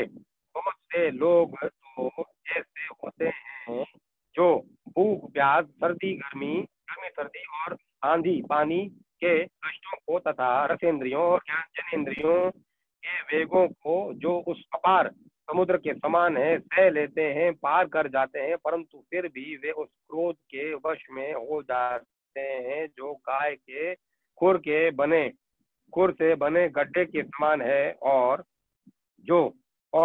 जिससे कोई लाभ नहीं है, आत्मनाशक हैं। और प्रभु वे इस प्रकार अपनी कठिन तपस्या को खो बैठते हैं। जब कामदेव वसंत आदि देवताओं ने इस प्रकार स्तुति की, तब सर्वशक्तिमान भगवान ने अपने योग बल से उनके सामने बहुत सी ऐसी रमणियां प्रकट करके दिखलाई जो अद्भुत रूप लावण्य से संपन्न और विचित्र वस्त्रालंकारों से सुसज्जित थी तथा भगवान की सेवा कर रही थी। जब देवराज इंद्र के वचनों ने उन राजलक्ष्मी के समान रूपवती स्त्रियों को देखा, तब उनके महान सौंदर्य के सामने उनका चेहरा फीका पड़ गया। वे श्रीहीन होकर उनके शरीर से निकलने वाली दिव्य सुगंध से मोहित हो गए। अब उनका सिर झुक गया। देवेश भगवान नारायण हंसते हुए उनसे बोले, तुम लोग इनमें से किसी एक स्त्री को जो तुम्हारे अनुरूप हो ग्रहण कर लो, वह तुम्हारे स्वर्ग लोक की शोभा बढ़ाने वाली होगी। देवराज इंद्र के अनुचरों ने जो आज्ञा कहकर भगवान के आदेशों को स्वीकार किया तथा उन्हें नमस्कार किया, फिर उनके द्वारा बनाई हुई स्त्रियों में से श्रेष्ठ अप्सरा उर्वशी को ले आगे करके वे स्वर्ग लोक में गए। वहां पहुंचकर उन्होंने इंद्र को नमस्कार किया तथा भरी सभा में देवताओं के सामने भगवान नर नारायण के बल और प्रभाव का वर्णन किया। उसे सुनकर देवराज इंद्र अत्यंत भयभीत और चकित हो गए। भगवान विष्णु ने अपने स्वरूप में एक रथ स्थित रहते हुए भी संपूर्ण जगत के कल्याण के लिए बहुत से कला अवतार ग्रहण किए हैं। विदयराज, हंस, दत्तात्रेय, सनक सनंदन, सनातन, सनत कुमार और हमारे पिता ऋषभ के रूप में अवतीर्ण होकर उन्होंने आत्म साक्षात्कार के साधनों का उपदेश किया। उन्होंने ही ये गिर्भ अवतार लेकर मधुकेटव नामक असुरों का संहार करके उन लोगों के द्वारा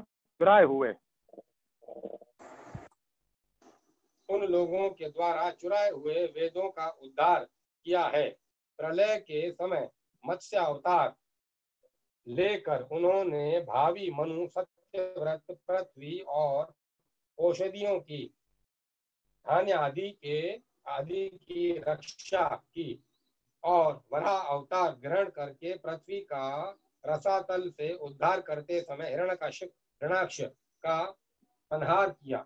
कर्मा अवतार ग्रहण करके उन्हीं भगवान ने अमृत मंथन का कार्य संपन्न करने के लिए अपनी पीठ पर मंदराचल धारण किया और उन्हें भगवान विष्णु ने अपने शरणागत और आर्त भक्त गजेंद्र को ग्रास से छुड़ाया।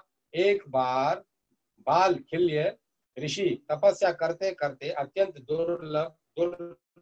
दुर्बल हो गए थे। जब कश्यप ऋषि के लिए समाधि ले वे जब कश्यप ऋषि के लिए समाधि ला रहे थे समिधा ला रहे थे तो थक कर गाय के खुर से बने हुए गड्ढे में गिर पड़े, मानो समुद्र में गिर गए हों। उन्होंने जब स्तुति की तब भगवान ने अवतार लेकर उनका उद्धार किया।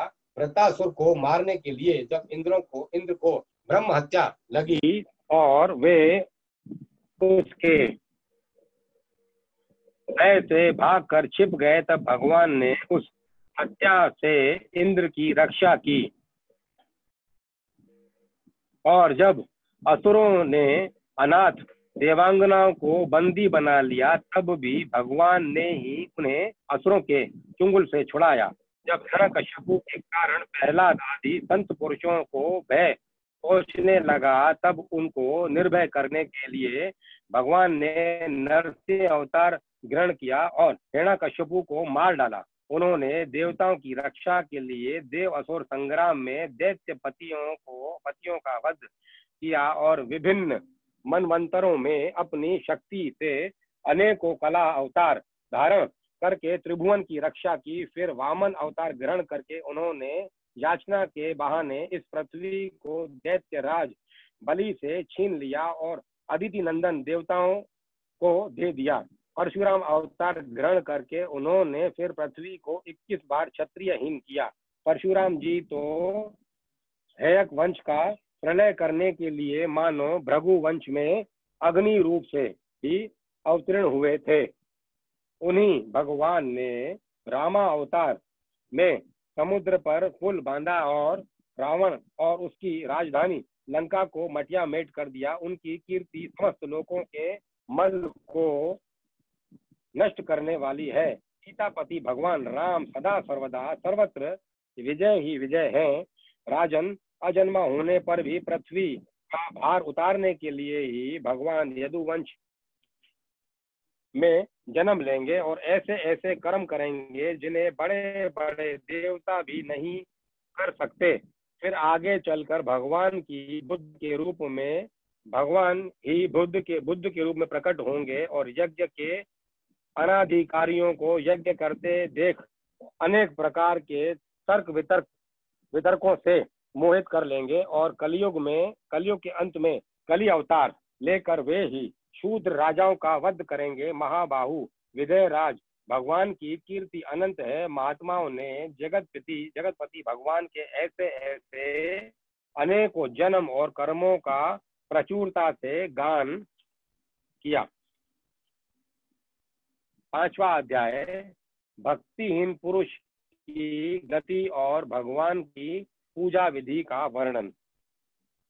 कथा को ही विराम देते हैं।